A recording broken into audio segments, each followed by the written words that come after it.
बिस्मिल्लाहिर्रहमानिर्रहीम। तो बेटा अब हमारा स्टार्ट हो जाएगा बेसिक कॉन्सेप्ट्स के बाद हमारा चैप्टर नंबर 1 स्टार्ट हो जाएगा। हैंडआउट्स आप लोगों को कल मिल जाएंगे। किताब मैंने आपको बताया कि 7th 8th अक्टूबर 10th अक्टूबर से पहले पहले इंशाल्लाह अल्लाह के हुक्म से कोशिश होगी कि आप लोगों के पास किताब भी आ जाए, ठीक है। तो ये चैप्टर आपके पास अवेलेबल हो जाएगा कल इंशाल्लाह। चैप्टर 1 है about tax year and residential status, ठीक है। अच्छा, हमारी तरतीब यही रहेगी कि जो भी चैप्टर होगा उसे हम डिस्कस करेंगे, उसके जो रेलेवेंट पास पेपर के क्वेश्चंस होंगे कोशिश करेंगे जो हम देख सकते हैं टॉपिक वाइज पास पेपर के क्वेश्चंस वो हम ज़रूर देखें, और फिर हम ये भी देखेंगे कि इस पूरे हैंडआउट या इस चैप्टर की समरी क्या है वो भी हम देखेंगे इंशाल्लाह, ठीक है, ताकि हर चैप्टर हमारा अच्छे से कंप्लीट हो जाए, कॉम्प्रिहेंसिवली कवर हो जाए। Chapter 1 is all about tax year and residential status. Tax year and residential status. अच्छा, tax year and residential status पर आने से पहले एक सेक्शन है लॉ का, इनकम टैक्स लॉ का एक सेक्शन है, बड़ा इंपॉर्टेंट सेक्शन है, और वो सेक्शन है सेक्शन नंबर 4।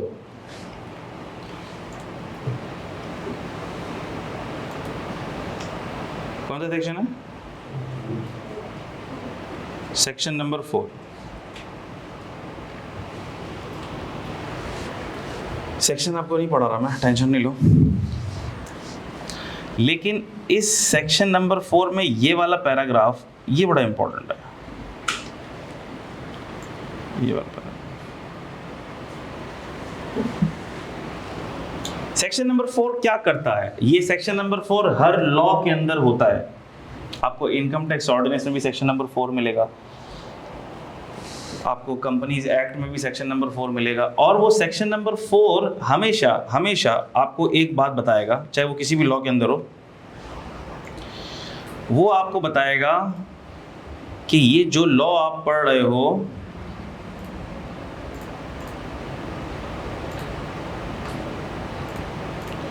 ये जो लॉ आप पढ़ रहे हो उसका स्कोप क्या है। ये क्या बताता है? ये आपको स्कोप ऑफ लॉ बताता है। क्या बताता है आपको? ये स्कोप ऑफ लॉ, यानी कि ये सेक्शन नंबर 4 आपको बताता है कि इस लॉ की ताकत क्या है, इस लॉ का काम क्या है, इस लॉ की जुरिस्डिक्शन क्या है, इस लॉ की अथॉरिटी क्या है। बात समझ आ रही है? आओ पढ़ते हैं क्या बता रहा है ये। टैक्स ऑन टैक्सेबल इनकम, इसकी हेडिंग क्या है? टैक्सेबल इनकम पर टैक्स लगाने की ताकत। अच्छा भाई, subject to this ordinance, ordinance ये कानून, इनकम टैक्स ऑर्डिनेंस इस कानून का नाम है। सब्जेक्ट टू दिस ऑर्डिनेंस, इस ऑर्डिनेंस के हिसाब से, इस ऑर्डिनेंस के लिहाज से income tax shall be imposed. कौन सा tax? Income tax shall be imposed. तो क्या हमने इनकम के बारे में पढ़ा क्या होती है? हमने पढ़ा इनकम के बारे में क्या होती है, कुछ बातें पढ़ ली, डिटेल में बातें आगे आएंगी। हर हेड ऑफ इनकम को हम देखेंगे, सैलरी को अलग, इनकम फ्रॉम प्रॉपर्टी को अलग, IFOS को अलग, CG को अलग, बिजनेस इनकम को अलग, FTR को अलग। लेकिन मोटी मोटी बातें पढ़ ली हमने कि इनकम का क्राइटेरिया क्या होता है, इनकम की डेफिनेशन क्या होती है, हेड ऑफ इनकम के नाम क्या होते हैं, मोटी मोटी बातें हमने पढ़ी। इनकम किसे कहते हैं इसको हमने देखा, टैक्स किसे कहते हैं इसको भी हमने देखा, और हमने ये भी देखा कि टैक्स कैलकुलेट कैसे होता है। टैक्स कैलकुलेट करना हमने सिखाया आपको, हमने आपको टैक्स रेट्स अप्लाई करना सिखाया, ये सारी की सारी चीज़ें हमने देखी, ठीक है। सेकंड बेटा मैं ये देख लूँ कि दोनों स्क्रीन सिलेक्टेड हैं ताकि रिकॉर्डिंग के अंदर कोई इशू ना हो। सही, तो ये बातें हमने देखी। आ जाओ आगे। Income tax shall be imposed, income tax लगेगा, इनकम पर टैक्स लगेगा, शैल बी इम्पोज्ड।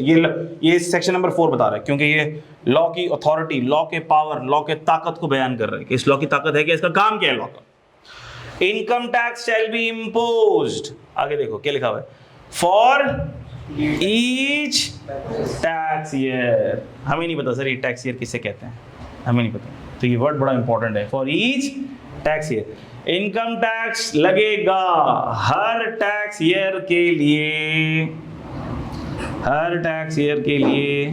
अब ये टैक्स ईयर क्या है उसी की डिस्कशन अभी शुरू होने वाली है। जैसे आप लोग अकाउंटिंग के अंदर पढ़ते हो ना, इनकम कैलकुलेट होगी हर अकाउंटिंग ईयर के लिए, करते हो ना, पीएनएल बनाते हो ना हर अकाउंटिंग ईयर के लिए, और फिर उस अकाउंटिंग इनकम के ऊपर टैक्स भी लगाते हो, जो भी रेट शीट दिया हुआ होता है सवाल के अंदर अकाउंटिंग के अंदर लगाते हो ना। तो सर वो अकाउंटिंग ईयर होता है, अकाउंटिंग ईयर के हिसाब से अकाउंटिंग इनकम कैलकुलेट करते हो, क्योंकि कोई पीरियड होना चाहिए, कोई रेफरेंस होना चाहिए जिसके हिसाब से आप अपनी इनकम का तखमीना लगा सको, अपनी इनकम का हिसाब किताब लगा सको। ऐसा ही है ना। इसी तरह टैक्स की दुनिया में जो पीरियड ऑफ रेफरेंस होता है उसे हम क्या कहते हैं, उसे हम क्या कहते हैं, क्या कहते हैं बोलो, tax year. Very good. At the rate और rates specified in the first schedule. क्या ये हम देख चुके हैं? Rates specified in division 1 part 2 first schedule. किन रेटों पे लगाओ टैक्स, किन रेटों पे टैक्स लगेगा भाई? जो फर्स्ट शेड्यूल के रेट्स होंगे उस पर टैक्स लगेगा, उसके हिसाब से टैक्स लगेगा। रेट कहां से देखें सर, कहां से देखें, रेट कहां से देखें? गुड, आगे चलते हैं। एज द केस में बी। अच्छा लगेगा किस पर सर? आपने बोला टैक्स लगेगा इनकम के ऊपर, ठीक हो गई बात। किसके हिसाब, किस पीरियड ऑफ रेफरेंस के हिसाब से? टैक्स ईयर के हिसाब से। किन रेटों पे? फर्स्ट शेड्यूल के रेटों पे। किस पर लगेगा, किस पर लगेगा, किस पर लगेगा? On every person. किस पर लगेगा? हर पर्सन पर लगेगा, हर पर्सन पर लगेगा, हर पर्सन पर लगेगा। पर्सन को मैं बता दूं आपको, पर्सन के ऊपर डिटेल में बात होगी, उसकी डेफिनेशन भी आएगी, लेकिन हमारे पर्पस के लिहाज से, हमारे डिस्कशन के लिहाज से, हमारे कोर्स के लिहाज से, सीए इंटर का हो, सीए फाइनल का हो, पर्सन 7 तरह के पर्सन हैं। डेफिनेशन जब हम देखेंगे तो कितने तरह के पर्सन होंगे? 7 तरह के पर्सन होंगे। लेकिन हमारे काम के सीए इंटर में भी मेजरली 3 पर्सन ही हैं, और हमारे काम के सीए फाइनल में भी मेजरली 3 पर्सन ही हैं, बाकी के 4 इतने काम के नहीं हैं। समझ लेंगे हम, आसान से मसला नहीं है, लेकिन काम के पर्सन कितने ही हैं? 3। पहला है इंडिविजुअल, दूसरा है एओपी, और तीसरा है कंपनी। ठीक है बेटा?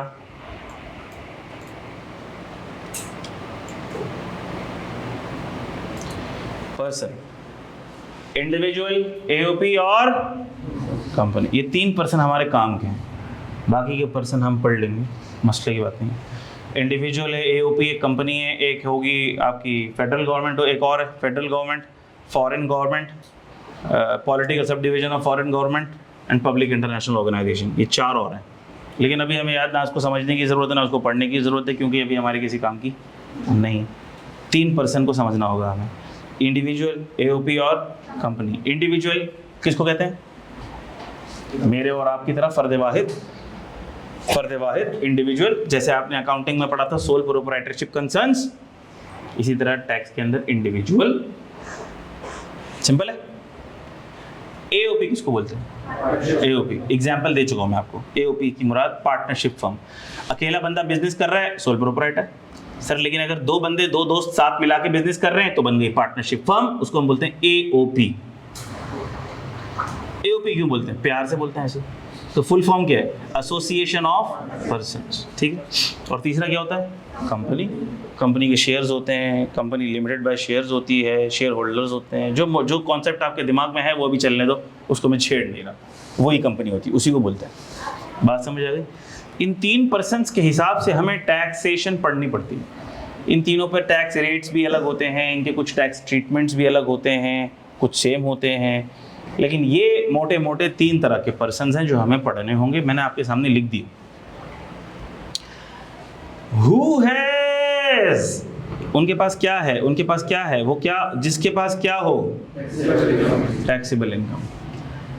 अब देखो मजे की बात, ये जो मैंने चीजें हाईलाइट करी ये बड़ी इंपॉर्टेंट है, ये बड़ी इंपॉर्टेंट है। आई होप कि आप लोग देख पा रहे हो, इनको देख पा रहे हो, सबको नजर आ रहा है? Tax on taxable income, section number 4 इस सेक्शन को ताकत दे रहा है। क्या ताकत दे रहा है? ये सेक्शन इस पूरे लॉ को ताकत दे रहा है। क्या ताकत दे रहा है? क्या अथॉरिटी दे रहा है? क्या इसको ताकत दे रहा है? ये ताकत दे रहा है कि ए इनकम टैक्स ऑर्डिनेंस बिला झिझक क्या लगा, क्या लगा? इनकम टैक्स लगा। किस पीरियड के हिसाब से लगा? टैक्स रेट के हिसाब से लगा। किस रेट के हिसाब से लगा? किस पर लगा? जिसके पास क्या हो। ओहो जबरदस्त। तो सर इसका मतलब अगर हमने ये सारी चीजें समझ ली तो इसका मतलब हमने इनकम टैक्स समझ लिया? जी बिल्कुल ऐसा ही। तो सर इसका मतलब हमारा कोर्स खत्म हो गया? जी बिल्कुल ऐसा ही है, बिल्कुल ऐसा ही। आपने अगर टैक्सेबल इनकम समझ ली, आपने अगर इनकम टैक्स समझ लिया, हर इनकम पर क्या क्या टैक्स लगेगा, किस पर लगेगा, कैसे लगेगा, तो इनकम टैक्स हो गया। लेकिन क्या ये इतना आसान है? अगर इतना आसान होता तो बात ही क्या थी? यही तो कहानी शुरू होगी। जब हम इस टैक्सेबल इनकम को क्लिक करेंगे, जैसे ही हम इसको क्लिक करेंगे, जैसे ही हम इसको क्लिक करेंगे तो बहुत सारी चीज़ें खुल जाएंगी। खोल लेता हूं मैं वापस से।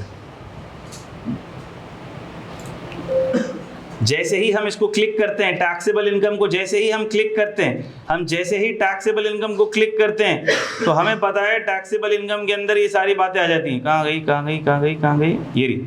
जैसे ही हम टैक्सेबल इनकम को क्लिक करते हैं तो टैक्सेबल इनकम का फॉर्मूला आ जाता है। क्या फॉर्मूला आता है बोलो? Total income less exempt income less deductible allowances. तो जब ये सब चीजें होती हैं तो फिर क्या आता है? Taxable income. फिर सर हम टोटल इनकम को क्लिक करते हैं, इसको हम क्लिक करते हैं तो हम कहाँ पहुंच जाते हैं? हमने कहा सर हम इन सारे हेड्स ऑफ इनकम पे पहुंच जाते हैं। जब हम इन हेड्स ऑफ इनकम को कैलकुलेट करेंगे तो टोटल इनकम आएगी।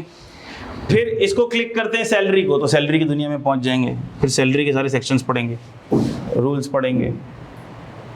फिर आईएफपी को क्लिक करेंगे, आईएफपी के बारे में हम सारी बातें पढ़ेंगे, उसकी चार्जेबिलिटी पढ़ेंगे, उसके चार्जिंग सेक्शंस पढ़ेंगे, उसके एक्सपेंसेस पढ़ेंगे, उसके लॉसेस पढ़ेंगे, उसकी विदहोल्डिंग पढ़ेंगे, उसकी ज्योग्राफिकल सोर्स इनकम पढ़ेंगे।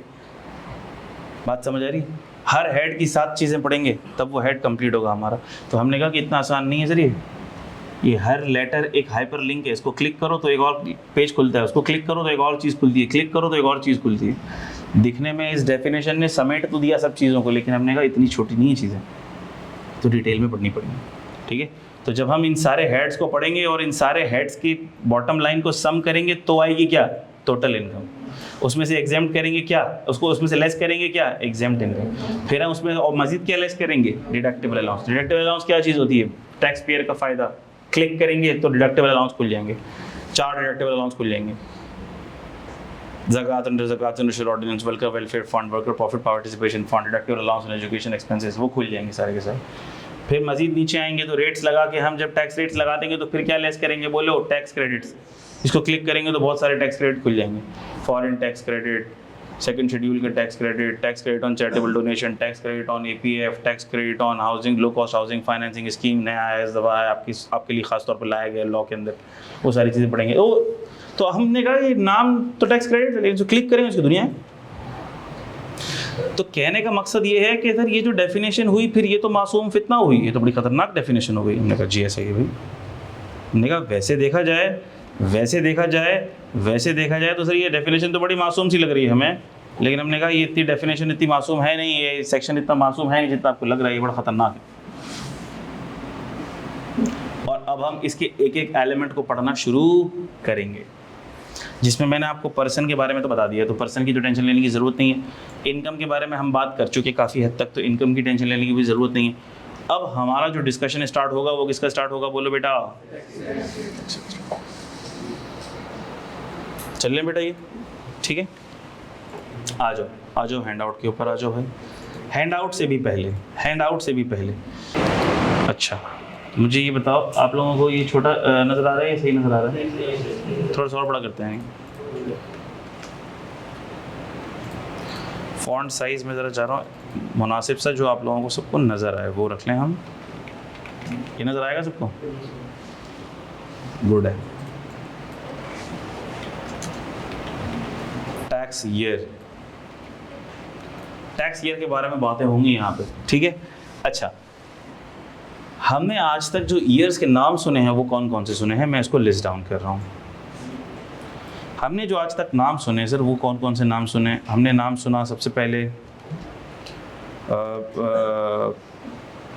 अकाउंटिंग ईयर, ठीक है, accounting year, fiscal year,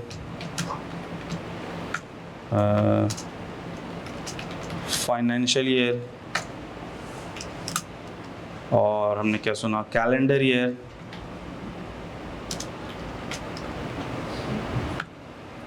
accounting year, fiscal year, calendar year, और अब हम सुन रहे हैं क्या, टैक्स ईयर।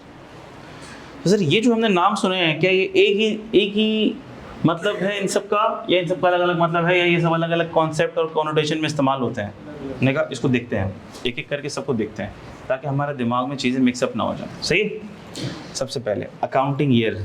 सर ये अकाउंटिंग ईयर क्या होता है? अकाउंटिंग ईयर जिसको हम कहते हैं फाइनेंशियल स्टेटमेंट पीरियड भी कहते हैं, हम जिसको क्या भी कहते हैं,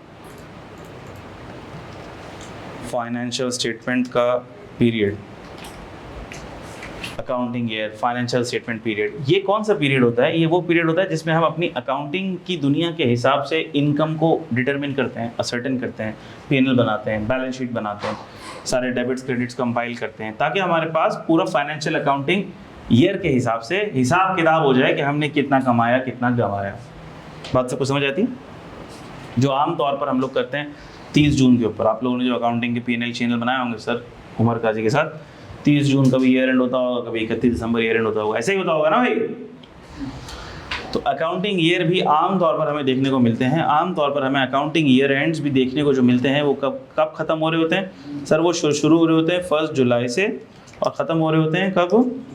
आमतौर पर ये हमें देखने को मिलता है 31 दिसंबर भी देखने को मिलता है, 1 जनवरी से 31 दिसंबर भी मिलता है, 1 जुलाई से 30 जून भी मिलता है। इसी के हिसाब से हम अपनी अकाउंटिंग की इनकम कैलकुलेट करते होते हैं। Fiscal year, financial year, fiscal year, financial year, ये दोनों के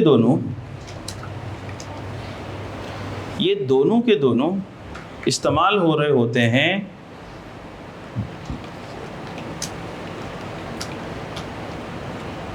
कंट्री लेवल के लिए। किसके लिए? मिसाल के तौर पर हम पूछेंगे फिस्कल ईयर क्या है? किसका फिस्कल ईयर? कंट्री का फिस्कल ईयर भाई।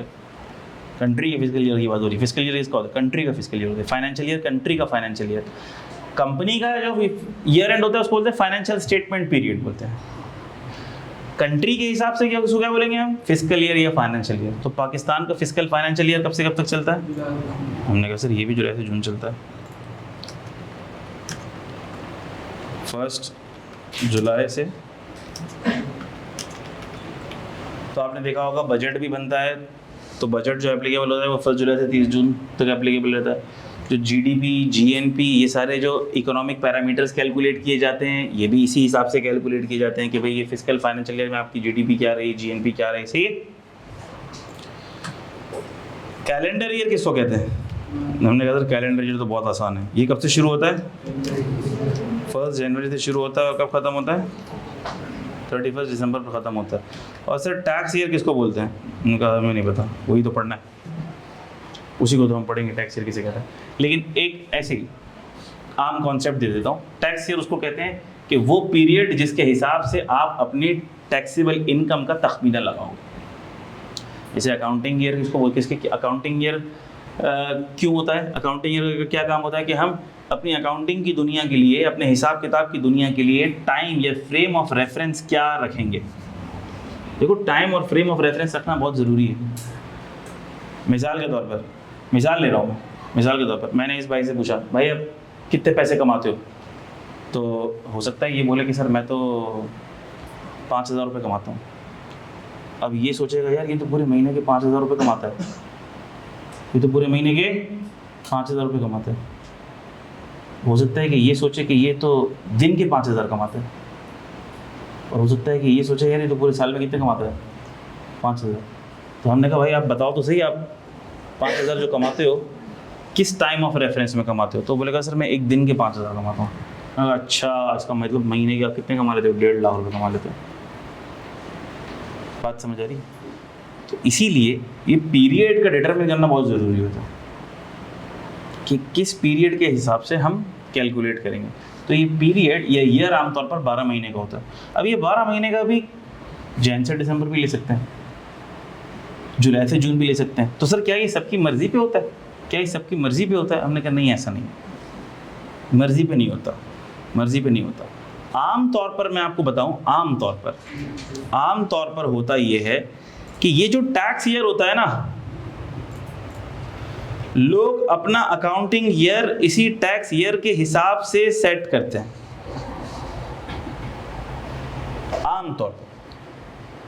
आम तौर पर यूजुअली। तो मैंने क्या कहा? आम तौर पर कहा मैंने। Usually accounting year is set as per tax year usually। क्यों? इसलिए क्योंकि अकाउंटिंग ईयर और टैक्स ईयर अगर हम सेम रखेंगे तो हमें अकाउंटिंग ईयर के लिए अलग हिसाब किताब करने की जरूरत नहीं पड़ेगी और टैक्स ईयर के लिए अलग हिसाब किताब करने की जरूरत नहीं पड़ेगी।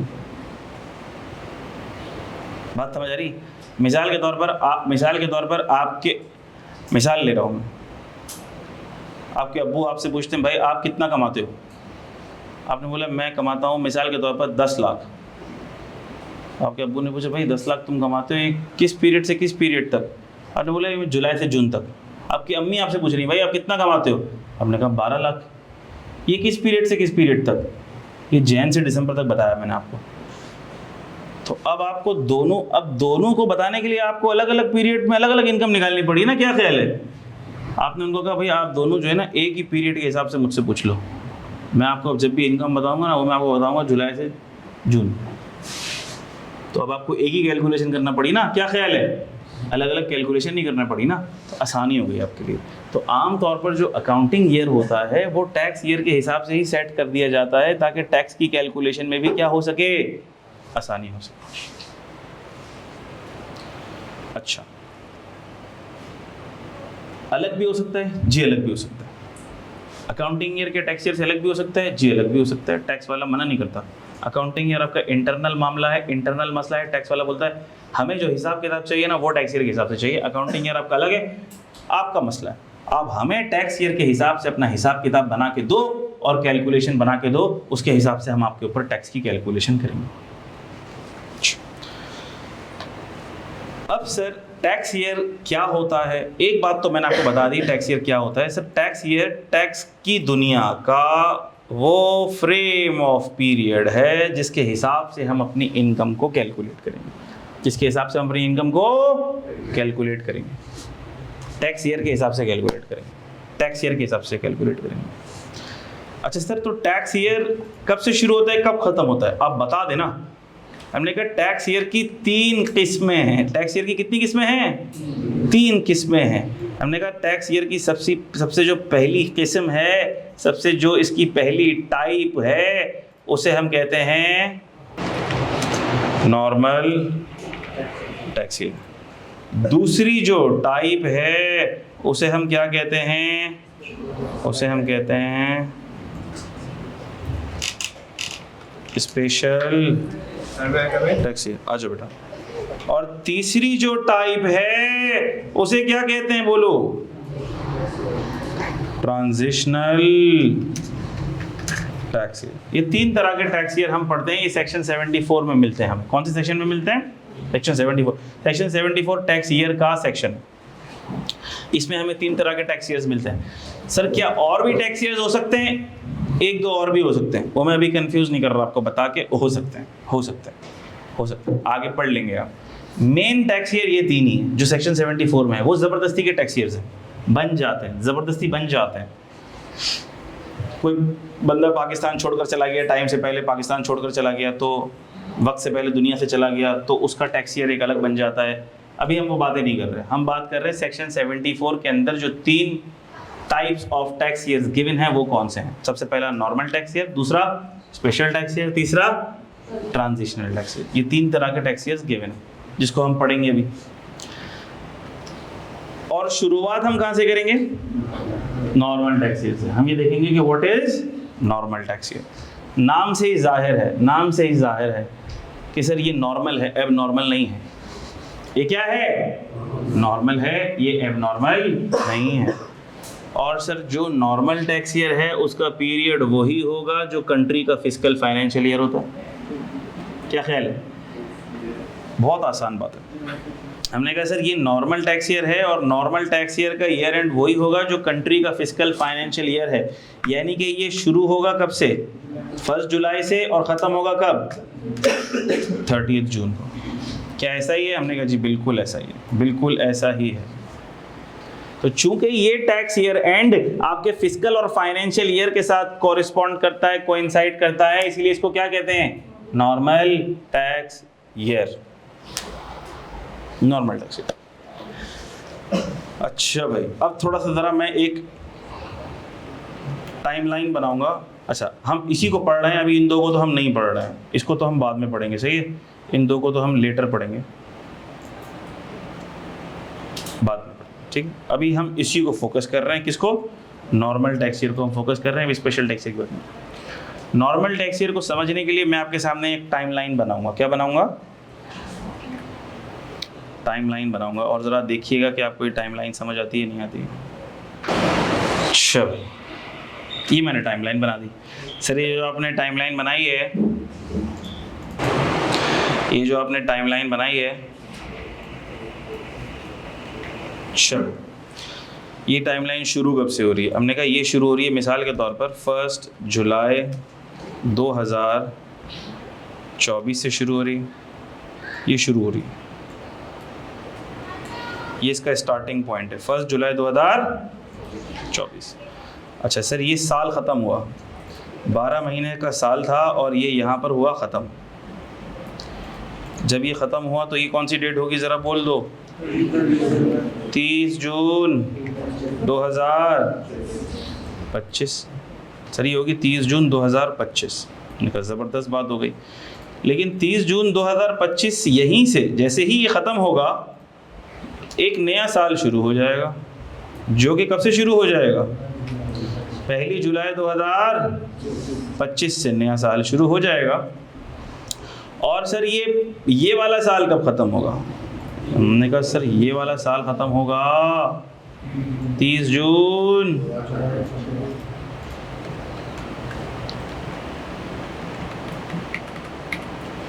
2026। गौर से देखिएगा, और अगर आपको नज़र ना आए तो मुझे बता दीजिएगा। नज़र आ रहा है सबको?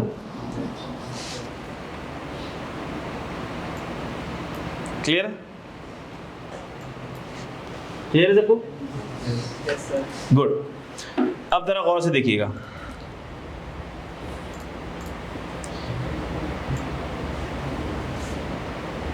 ये मैंने किया ब्लू कलर और ये किया मैंने येलो कलर। और मैं उम्मीद कर रहा हूँ कि अगर आप लोग कलर ब्लाइंड नहीं हैं तो आपको कलर भी नज़र आ रहे होंगे। आ रहे नज़र? ये जो ब्लू वाला कलर है, ये जो ब्लू वाला कलर है, जो 1 जुलाई 2024 से शुरू होकर 30 जून 2025 पर ख़त्म हो रहा है, ये ख़त्म कब हो रहा है? 30 जून 2025। ये वाला जो टैक्स ईयर है, हम इसे कहते हैं टैक्स ईयर 2025।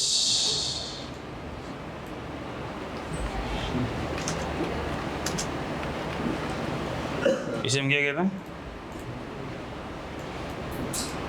Tax year 2025। याद रहेगा ये? सर जो 1 जुलाई 24 1 जुलाई से शुरू हो 30 जून पे ख़त्म हो, और कौन से 30 जून पे ख़त्म है? 30 जून 25 पे। तो 30 जून 25 पे अगर ख़त्म हुआ है तो हमने उसको कहा है टैक्स ईयर 2025। थोड़ा सा और इसको मैं स्पेसिफाई कर देता हूँ, नॉर्मल टैक्स ईयर 2025। याद रहेगा ये? और सर जो 1 जुलाई से शुरू होकर कब ख़त्म हुआ? 30 जून 26 पे ख़त्म हुआ, मैं उसको क्या बोल दूंगा? Normal tax year 2026। क्या ये बात आपकी समझ आती है?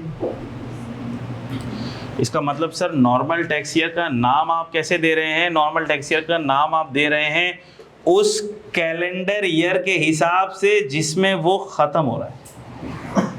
जी बिल्कुल ऐसा ही।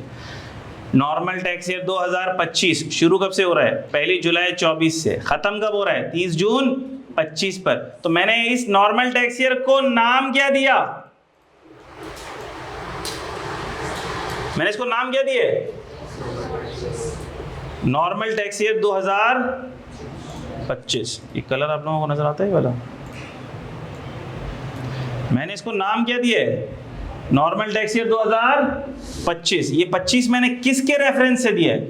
उस कैलेंडर ईयर के रेफरेंस से दिया है जिसमें ये नॉर्मल टैक्स ईयर खत्म हो रहा है, क्योंकि दोनों में फड्डा हो सकता है, वरना 2024 और 2025 में लड़ाई हो सकती है। 2024 बोलेगा भाई मैं वो ईयर हूं जिसमें ये टैक्स ईयर शुरू हो रहा है, तो मेरा नाम रखा जाए।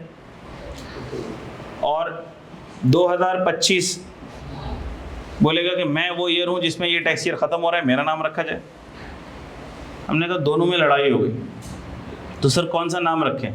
हमने कहा भाई इसको आप चुप करा दो, आप बोलो कि टैक्स ईयर जिस ईयर में ख़त्म होगा, जिस कैलेंडर ईयर में ख़त्म होगा, उसी के हिसाब से नॉर्मल टैक्स ईयर का नाम रखा जाएगा। ये बात समझ आ गई आपको? सबको क्लियर हो गई? इसी तरह इसका नाम क्या रखा जाएगा? Normal tax year 2026। अच्छा सर ये टैक्स ईयर कितने महीनों का होगा? आप बता दो कितने महीनों का होगा? 12 महीनों का होगा। तो नॉर्मल टैक्स ईयर की खुसूसियत सामने आ गई। नॉर्मल टैक्स ईयर होगा 12 महीनों का साल। नॉर्मल टैक्स ईयर नॉर्मल इसलिए होता है क्योंकि ये कंट्री के नॉर्मल फिजिकल फाइनेंशियल ईयर के साथ कॉरिस्पॉन्ड करता होता है। ये मैंने बता दिया, लिखा हुआ नहीं है। स्टार्ट होता है 1 जुलाई से, ख़त्म होता है 30 जून को। और नाम किस रेफरेंस से दिया जाएगा? नाम उस कैलेंडर ईयर के रेफरेंस से दिया जाएगा जिसमें वो ख़त्म हो रहा है, जिसमें वो ख़त्म हो रहा है, जिसमें वो टैक्स ईयर क्या हो रहा है? ख़त्म हो रहा है। हम बोलेंगे यार टैक्स ईयर 2025 का हिसाब किताब दे दो, नॉर्मल टैक्स ईयर 2025 का हिसाब किताब दे दो भाई, नॉर्मल टैक्स ईयर 2025 का हिसाब किताब दे दो। तो अब मुझे आपको बताने की ज़रूरत है किस डेट से किस डेट का दिन है। आप भाई नॉर्मल टैक्स ईयर 2028 का हिसाब किताब दे दो, किस डेट से किस डेट तक का हिसाब दोगे? नॉर्मल टैक्स ईयर 2028 का हिसाब किताब दे दो, किस डेट से किस डेट तक का दोगे आप? ये बच्चा बताएगा। नाम क्या बेटा? आपके पीछे नाम क्या है मेरा बच्चा? अच्छा चलिए बताओ नॉर्मल टैक्स ईयर। ठीक, जबरदस्त।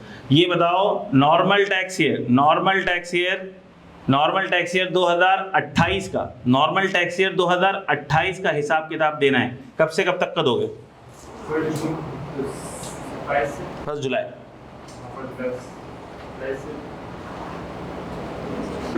30 जून 2000। Very good. ये वाले 12 महीनों का हिसाब किताब आपको देना है। वेरी गुड, जबरदस्त। आप बता दो नॉर्मल टैक्स ईयर 2032 का हिसाब किताब आपसे मांग रहा हूं मैं। नॉर्मल टैक्स ईयर 2032 का कब से कब तक का दोगे? जुलाई 2031 से 30 जून 2032। वेरी गुड, जबरदस्त। सबको बात समझ आ गई ये वाली? जबरदस्त। तो सर नाम रखा जाना क्या इंपॉर्टेंट है? हाँ, नाम रखा जाना इंपॉर्टेंट है, वरना मैं आपको कैसे मुखातिब करूंगा? भाई मैं आपको कैसे मुखातिब करूंगा? नाम रखा जाना इंपॉर्टेंट। तो सर नॉर्मल टैक्स ईयर का तो नाम रखने का तरीका आपने बता दिया कि जिस कैलेंडर ईयर के अंदर नॉर्मल टैक्स ईयर एंड हो रहा है वो वाला नाम रखा जाएगा। ये बात समझ आ गई? अच्छा भाई, इसके बरअक्स एक होता है स्पेशल टैक्स ईयर भी होता है। क्या होता है? स्पेशल टैक्स ईयर भी होता है।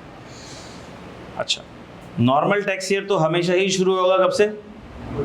1 और हमेशा ही खत्म होगा किस पे? क्या इसमें कोई दो राय है? इसमें कोई दो राय नहीं है। हमेशा ही 1 जुलाई पे खत्म होगा, हमेशा ही 30 जून पे खत्म होगा। लेकिन स्पेशल टैक्स ईयर जो है ना वो थोड़ा सा जरा स्पेशल है। वो कब से शुरू होता है? कुछ नहीं पता। कब खत्म होता है? कुछ नहीं पता। किसी भी महीने 30 जून के अलावा किसी भी महीने के अंदर अगर वो खत्म होगा तो वो स्पेशल टैक्स ईयर, वो नॉर्मल टैक्स ईयर नहीं। मिसाल के तौर पर मैं आपसे कहूँ कि एक टैक्स ईयर है वो ख़त्म हो रहा है 31 अगस्त को, तो क्या ये नॉर्मल टैक्स ईयर है? एक टैक्स ईयर है वो ख़त्म हो रहा है 30 नवंबर को, क्या ये नॉर्मल टैक्स ईयर है? ये स्पेशल टैक्स ईयर। मैंने कहा एक टैक्स ईयर है सर वो ख़त्म होता है 30 सितंबर को। एक कंपनी है जिसका टैक्स ईयर ख़त्म होता है 30 सितंबर को, क्या ये नॉर्मल टैक्स ईयर है? नहीं, ये स्पेशल टैक्स ईयर है। इसका मतलब सर हर वो टैक्स ईयर जो 30 जून के अलावा किसी भी महीने में ख़त्म हो या किसी भी डेट पे ख़त्म हो, वो कौन सा टैक्स ईयर है? Special tax year. Very simple. Sir क्या स्पेशल टैक्स ईयर भी 12 महीने का साल होता है? जी, वो भी 12 महीनों का साल होता है। उसमें भी कितने महीने होंगे? पूरे 12 महीने। यानी स्पेशल टैक्स ईयर अगर शुरू हो रहा है 1 अक्टूबर से तो ख़त्म होगा 30 सितंबर को। पूरे 12 महीने हो जाएंगे ना 30 सितंबर को। अगर स्पेशल टैक्स ईयर शुरू हो रहा है 1 मार्च से तो ख़त्म कब होगा? 28 फरवरी को ख़त्म हो जाएगा। क्या ये बात समझ आ गई? जी बेटा। स्पेशल पीरियड का कन्वीनियंस के लिए अकाउंटिंग पीरियड भी स्पेशल रखते हैं, अलग भी रख सकते हैं, ये तो आपको पहले बता दिया। लेकिन कन्वीनियंस अगर आपको रखनी है ताकि टैक्स का हिसाब किताब और अकाउंटिंग का हिसाब किताब एक साथ हो जाए, क्योंकि टैक्स और अकाउंटिंग के हिसाब किताब में कुछ फ़र्क है, ज़्यादा फ़र्क नहीं है। मिसाल के तौर पर किसी को अगर टैक्स का हिसाब किताब करना है और अगर अकाउंटिंग का हिसाब किताब हुआ है, इसका मतलब उसका 75% काम हुआ है। अब टैक्स का हिसाब किताब बनाने के लिए 25% ऊपर नीचे चीज़ें करनी है बस। लेकिन अगर आप पीरियड ही अलग अलग रखोगे, टैक्स का पीरियड अलग है और अकाउंटिंग का पीरियड अलग है, फिर मसाइल है। फिर आपको कैलकुलेशन ज़्यादा करनी पड़ेगी, मेहनत ज़्यादा करनी पड़ेगी। क्या बात समझ आती है? अच्छा, अब आओ ज़रा हम देखते हैं स्पेशल टैक्स ईयर की बातें कर लेते हैं थोड़ी सी। अब हम बात किसकी करेंगे बोलो? बड़ी इंटरेस्टिंग बात आने वाली है, सब लोगों की तवज्जो होनी चाहिए। स्पेशल टैक्स ईयर की बात होगी, स्पेशल टैक्स ईयर की बात होगी। शबे, ये एक स्पेशल टैक्स ईयर है। ये क्या है? स्पेशल टैक्स ईयर है। सर ये स्पेशल टैक्स ईयर शुरू कब से हो रहा है? ये स्पेशल टैक्स ईयर शुरू कब से हो रहा है?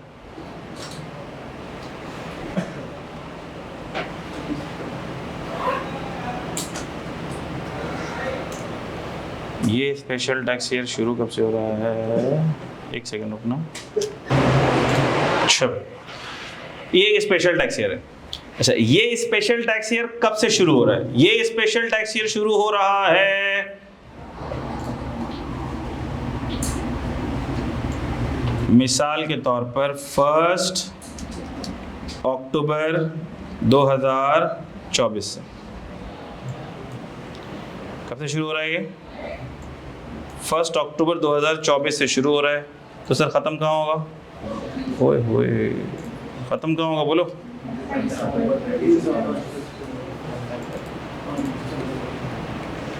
30 सितंबर 2025 पे ख़त्म होगा।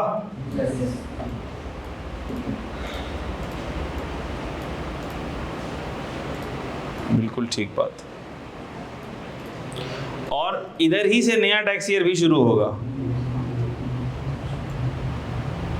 1 अक्टूबर 2025 से नया टैक्स ईयर शुरू होगा, जो ख़त्म कहाँ पे होगा?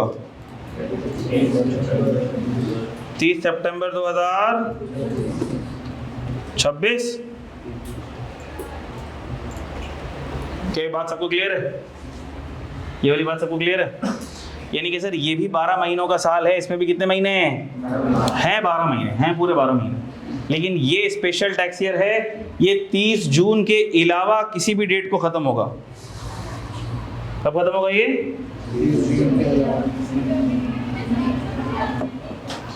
ये 30 जून के अलावा किसी भी डेट को ख़त्म होगा। अब ज़रा गौर करते हैं, मसला क्या है? सर मसला ये है कि इसको हम क्या नाम दें? इसको हम क्या नाम दें? इसको नाम क्या दें सर? इसको नाम क्या दें? इसको हम नाम देते हैं सर स्पेशल टैक्स ईयर। क्या नाम देते हैं इसको? इसको हम नाम देते हैं special tax year. Very good, very good sir. इसको हम नाम दे देते हैं स्पेशल टैक्स ईयर। ज़बरदस्त, नाम दे दिया स्पेशल टैक्स ईयर। कौन सा? ये मैंने बताया नहीं है आपको, अभी आप तुक्के लगा रहे हो खाली। हाँ, मैंने बताया नहीं, समझाऊंगा ना ये तो। लेकिन क्या ये क्वेश्चन रेज हो गया? हमने कहा जी सर क्वेश्चन रेज हो गया कि इसको नाम क्या दें। हमें नहीं पता क्या नाम दें, हमें नहीं पता क्या नाम दें। और ये वाला इसी तरह, जिस तरह इसको नाम देना है उसी तरह हमें किसको भी नाम देना है? उसी तरह हमें सर इसको भी तो नाम देना है। इसको भी हमें नाम देना है। इसको हम क्या नाम दें ये भी तो बता दें। इन दोनों का नाम हमें नहीं पता। अब हमें इन दोनों का नाम पता करने का तरीका देखना है। क्या देखना है? तरीका। पहले हम तरीका देखेंगे और फिर हम इसकी वजह देखेंगे कि हमने इसका नाम पता लगाने की कोशिश ही क्यों करी, हमें इसके नाम में इतना इंटरेस्ट ही क्यों है। तो पहले तरीका देख लेते हैं, फिर उसका रीज़न देख लेते हैं। पहले देखते हैं तरीका। स्पेशल टैक्सियर का नाम निकालने का तरीका ये है, नाम निकालने का तरीका ये है कि ये देखो कि ये किस नॉर्मल टैक्सियर के बैंड में फॉल करता है। फिर से रिपीट कर रहा हूँ मैं। ये देखो कि ये किस नॉर्मल टैक्सियर की टाइमलाइन में फॉल करता है। गौर से देखना। ये ईयर एंड क्या है? ईयर एंड क्या है? ये ईयर एंड है जी सर, ये रहा ईयर एंड, ये रहा ईयर एंड। सर ये किस नॉर्मल टैक्सियर की टाइमलाइन में फॉल करता है? आओ चेक करते हैं।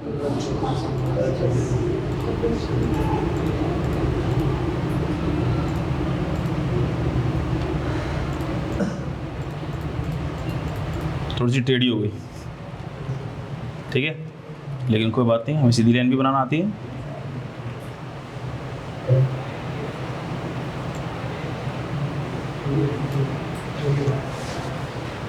किस में फॉल करता है बोलो?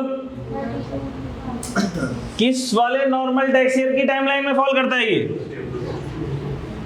हमने कहा सर ये तो टैक्सियर नॉर्मल टैक्सियर 26 की टाइमलाइन में फॉल कर रहा है। क्या बात समझ आ रही है आपको? ये किस टैक्सियर की टाइमलाइन में फॉल कर रहा है? 26। किस नॉर्मल टैक्सियर के बैंड में फॉल कर रहा है? सर 1 जुलाई से 30 जून के अंदर आता है ये 30 सितंबर 2025। 1 जुलाई से 30 जून के अंडर आता है ये 30 सितंबर 2025। ये 30 सितंबर 2025 की जो डेट है ये 1 जुलाई से 30 जून 26 के बीच में आती है। इसका मतलब कि ये नॉर्मल टैक्सियर 2026 के बैंड में फॉल करता है। तो इसको नाम क्या देंगे? इसको नाम हम उसी मुनासिबत से देंगे जिसके बैंड में ये फॉल करता है। इसका मतलब कि इसका नाम क्या होगा? स्पेशल टैक्सियर 2026। सर शुरू हुआ 24 में, ख़त्म हुआ 25 में, नाम दिया 26। ये क्या हो गया? हमने कहा यही तरीका है, तरीका यही है। और क्यों है ये तरीका ये आपको बाद में बताएंगे। इसकी एक वजह है, समझ आ जाए तो ठीक है, नहीं समझ आ जाए तो तरीका समझ आना चाहिए आपको। वजह भी बता देंगे, लेकिन आपको समझ जो मेन आना चाहिए वो तरीका समझ आना चाहिए। ठीक है, तरीका समझ आएगा। ये हम ये देखेंगे कि किस नॉर्मल टैक्सियर के बैंड में ये फॉल कर रहा है, हम वो नाम रखेंगे। अच्छा अगला वाला देखो। अच्छा यहाँ से ये तो एक टैक्सियर तो ख़त्म हो गया, लेकिन इसके बाद अगर मैं एक और टैक्सियर की लाइन बना लूँ तो आप माइंड तो नहीं करेंगे ना? क्यों माइंड करेंगे? आप तो खुश होंगे। हमने एक और टैक्सियर की टाइमलाइन बना ली और 2026 के बाद लॉजिकली स्पीकिंग कौन सा टैक्सियर होगा बोलो? हमने कहा सर 2026 के बाद normally logically speaking it will be tax year 2000, normal tax year 2027, normal tax year 2027। ऐसा है कि नहीं है? ये नॉर्मल टैक्सियर 2027 होगा। 30 जून 26 के बाद नॉर्मल टैक्सियर 2027 आएगा। तो हमने कहा अब ये बताओ कि ये जो साल खत्म हुआ है ये किस के टाइमलाइन में फॉल कर रहा है? इसमें कर रहा है नहीं कर रहा? देखो हाँ या ना?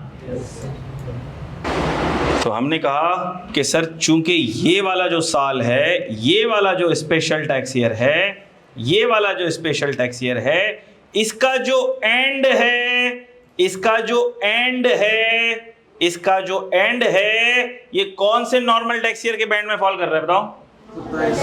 नॉर्मल टैक्सियर 2027 के बैंड में फॉल कर रहा है।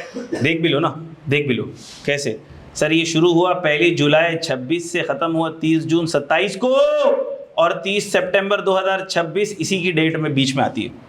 1 जुलाई से 30 जून 27 के बीच में आती है, 1 जुलाई 26 से 30 जून 27 के बीच में आती है, तो उसी के बैंड में आ गई नहीं आ गई। तो इसका मतलब ये है कि सर इस स्पेशल टैक्स ईयर को हम नाम क्या देंगे, ज़रा मुझे बताओ जल्दी से। 2027। तो सर क्या ये सारी हम टाइमलाइनें बनाते फिरेंगे, बैंड्स बनाते फिरेंगे, लकीरें बनाते फिरेंगे? हमने कहा हाँ, कोई मुज़ायका नहीं, बना सकते हैं, लॉ में तो ये लिखा हुआ है, लॉ में तो ये लिखा हुआ है, तरीका भी यही है। लेकिन मैं आपको इसका एक शॉर्टकट तरीका बता देता हूँ, वो शॉर्टकट तरीका आप याद रख लो। जैसे ही मैं आपको कोई डेट बोलूँगा आप फ़ौरन से बता दोगे ये स्पेशल टैक्स ईयर कौन, इसका नाम क्या है। वैसे अगर मैं आपसे पूछूं, मिसाल ले रहा हूँ, वैसे मैं आपसे पूछूं कि मुझे बताओ ज़रा स्पेशल टैक्स ईयर ख़त्म हुआ है 31 अगस्त को, 31 अगस्त को स्पेशल टैक्स ईयर ख़त्म हुआ है, तो इसका नाम क्या है? Special tax year question mark, which special tax year is this. अब आप सोच में पड़ जाओगे, अरे सर रुकें, मैं ज़रा एक मिनट, मैं नॉर्मल टैक्स ईयर बनाता हूँ, फिर मैं स्पेशल टैक्स ईयर बनाता हूँ, फिर मैं देखता हूँ कि किस नॉर्मल टैक्स ईयर के बैंड में फॉल करता है। इसका शॉर्टकट है, शॉर्टकट क्या है, शॉर्टकट बता दें, ये भी लो। शॉर्टकट तरीका ये है, शॉर्टकट तरीका ये है कि आप ये देखो, शॉर्टकट तरीका ये है कि आप देखो कि month of special tax year end, जो month of special tax year end है वो किस ब्रैकेट में फॉल करता है? क्या वो ब्रैकेट 1 में फॉल करता है या वो ब्रैकेट 2 में फॉल करता है? सर ब्रैकेट 1 कौन सा है? जुलाई से दिसंबर वाला और जैन से जून वाला। अच्छा सर फिर क्या होगा? हमने कहा अगर स्पेशल टैक्स ईयर एंड का जो महीना है वो जुलाई से दिसंबर में फॉल करता है तो स्पेशल टैक्स ईयर का नाम या नंबर कैसे निकालोगे? स्पेशल टैक्स ईयर नंबर कैसे निकालोगे? गौर से देखना, गौर से देखना। इसका तरीका ये होगा, फिर इसका तरीका ये होगा कि आप कर देना कैलेंडर ईयर +1, और अगर जैन से जून है तो जो कैलेंडर ईयर होगा वही टैक्स ईयर होगा। अब चेक करते हैं, अब मैं आपको क्विकली स्पेशल टैक्स ईयर के एंड्स बताता हूँ और हम चेक करते हैं, ये वाला फॉर्मूला अप्लाई करते हैं। एग्जाम्पल मैं लिखूंगा एग्जाम्पल और फिर आपसे पूछूंगा, आप लोगों ने बताना है। 31 अगस्त 2028 स्पेशल टैक्स ईयर कौन सा होगा? जबरदस्त, छा गए तुम लोग तो भाई, जबरदस्त। अच्छा 30 जैन फेब मार्च अप्रैल, 30 अप्रैल 2031 स्पेशल टैक्स ईयर क्या नाम दूं? स्पेशल टैक्स ईयर 30 कौन बोल रहा है यार? 30 तो नहीं बोला यार, 30 तो नहीं बोलो भाई। हाँ कैलेंडर ईयर यानी कि जिस कैलेंडर ईयर में ख़त्म हो रहा है उसके बाद उसमें +1 कर दो तो स्पेशल टैक्स ईयर बन जाएगा। और अगर तो जैन से जून में ईयर एंड फॉल कर रहा है तो जो कैलेंडर ईयर होगा वही क्या हो जाएगा? स्पेशल टैक्स ईयर हो जाएगा। मज़ीद एग्जांपल लेते हैं। 31 जनवरी 2023 स्पेशल टैक्स ईयर 2023। अच्छा 30 नवंबर 2028 स्पेशल टैक्स ईयर 2029। नाम देना आ गया। अब आपको टाइमलाइन बनाने की ज़रूरत भी नहीं पड़ेगी। अब आपके सामने कोई भी स्पेशल टैक्स ईयर में बोल दूँ, आप मुझे फ़ौरन बताओगे, डेट्स बता दूँ मैं आपको तो आप मुझे फ़ौरन उसका नाम बता दोगे। क्या नाम बता दोगे मुझे? इंशाल्लाह बता दोगे। सही है, तो आ जाओ। इसका मतलब ये है कि हमने इसका नाम देखना भी सीख लिया कि स्पेशल टैक्स ईयर का नाम हम कैसे रखेंगे। ठीक है। अच्छा हैंडआउट्स तो वैसे आप लोगों को मिलेंगे कल इंशाल्लाह, लेकिन हमारे पास यहाँ तो स्क्रीन पे तो नज़र आ रहा है आपको, तो हम यहाँ पे रीडिंग करना शुरू कर देंगे आज। और आपको हैंडआउट्स मिल जाएंगे। ये आपके फोल्डर में मैंने रख दिया है। जिनके पास लिंक नहीं है, एक सेकेंड देना बेटा, जिनके पास फोल्डर का लिंक नहीं है, सारी रिसोर्सेज उसी फोल्डर में है। हम आज की क्लास में जो भी काम करेंगे कंट्रोल एस करेंगे, सेव करेंगे, उसी फोल्डर में अपडेट हो जाएगा, ठीक है। नोटिंग्स भी अपडेट हो जाएंगी, हैंडआउट भी है, जो मेरी हाईलाइटिंग है वो भी अपडेट हो जाएगी। लेकिन इसका ये मतलब नहीं है कि आप लोग क्लास के अंदर बिल्कुल खाली हाथ आओगे। आपको जब बुक मिल जाएगी तो आपके पास बुक होनी चाहिए, आपके पास रजिस्टर होना चाहिए। वजह, जब मैं कोई एग्जाम्पल दूंगा आपको और आपको नोटिंग करनी है तो आप ज़रूर अपने पास बुक में पेंसिल से उसकी नोटिंग करें, आपको किसी ने नहीं रोका। बोर्ड पर जो मैं लिख रहा हूँ वो अभी आपके लिए कॉपी करना ज़रूरी नहीं है। मौका है, चाहते हो थोड़ा कर सकते हो, कर लो, ज़रूरी नहीं है। वजह, क्योंकि ये आपके पास फोल्डर में डॉक्यूमेंट सेव है। बात समझ आ गई। रजिस्टर में क्या करना होगा? रजिस्टर में आपने करनी है प्रैक्टिस, और तबीयत से प्रैक्टिस, ठीक है। रजिस्टर की क्या गाइडलाइन है, हर चीज़ की क्या गाइडलाइन है, वो जब आप बेसिक लेक्चर्स देखेंगे, जिन्होंने मिस किए हैं उनको सब पता लग जाएगा। आ जाओ भाई, हम टैक्स ईयर की डिस्कशन का आगाज़ करते हैं। सबको नजर आ रहा है बेटा? Tax year section number 74। मैंने आपको बताया मेन सेक्शन जो टैक्स ईयर का है वो कौन सा है, वो है सेक्शन नंबर 74, जो मेन सेक्शन है, जिसमें ये तीनों types of tax years mentioned है। There are 3 kinds of tax years as stipulated in section 74 of the income tax ordinance: normal tax year, special tax year, transitional tax year. Normal tax year, normal tax year is a period of, important बात है, इसमें महीने कितने होंगे? 12। ख़त्म कब होगा? ये पढ़ा है हमने, ये पढ़ा है हमने, ending on 30th June, and is denoted by the calendar year in which the set date falls. यही देखा था हमने, जिस कैलेंडर ईयर के अंदर नॉर्मल टैक्स ईयर एंड हो रहा होगा, जिसमें ये डेट फॉलो हो रही होगी, जैसे 30 जून 2025 को टैक्स ईयर खत्म हो रहा है तो उसका नाम भी क्या है? 2025। So for the year ending 30 June 2025, the tax year shall be 2025. For the year ending 30 June 2026, the tax year will be 2026। जबरदस्त, आपको समझ आ गया सारा। आगे, special tax year, any income year ending other than 30th June is a special tax year and is denoted by the calendar year। नाम कैसे रखेंगे? पहले तो जो लॉ के अल्फाज हैं जो मैंने आपको सिखाया कि जिस नॉर्मल टैक्स ईयर के बैंड में स्पेशल टैक्स ईयर फॉल करेगा, नाम वैसे ही रखा जाएगा। तो डेफिनेशन के हिसाब से तो वही है। फिर मैंने आपको एक जुगाड़ू तरीका अलग से बता दिया है, वो लॉ में लिखा हो, वो आपकी अंडरस्टैंडिंग के लिए बता दिया, सही। तो जो लॉ में लिखा हुआ है याद तो हमें वो करना पड़ेगा ना। नाम कैसे दिया जाएगा? Denoted by calendar year. Sir कौन सा calendar year? Relevant to the normal tax year. Normal tax year वाला बैंड देखो, नॉर्मल टैक्स ईयर वाला बैंड देखो, तो जिस नॉर्मल टैक्स ईयर वाला बैंड में ये फॉल करेगा, जिसमें इसकी क्लोजिंग डेट फॉल करेगी, जिसमें उस स्पेशल टैक्स ईयर एंड की क्लोजिंग डेट फॉल करेगी, वही नाम इसको दिया जाएगा। यही मैंने आपको समझाया अभी, जबरदस्त। स्पेशल ईयर 1 जैन 2019 से 31 दिसंबर 2019, this year and falls in the normal tax year. अच्छा, ये मैंने आपको शॉर्टकट जो बताया था, शॉर्टकट के हिसाब से बताओ कौन सा टैक्स ईयर होगा ये? Special tax year 2020। Good.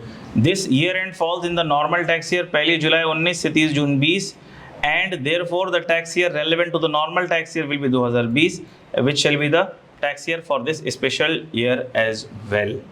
Sir ये स्पेशल टैक्स ईयर क्यों होता है, क्या होता है, किसका होता है, अब ये बता दें।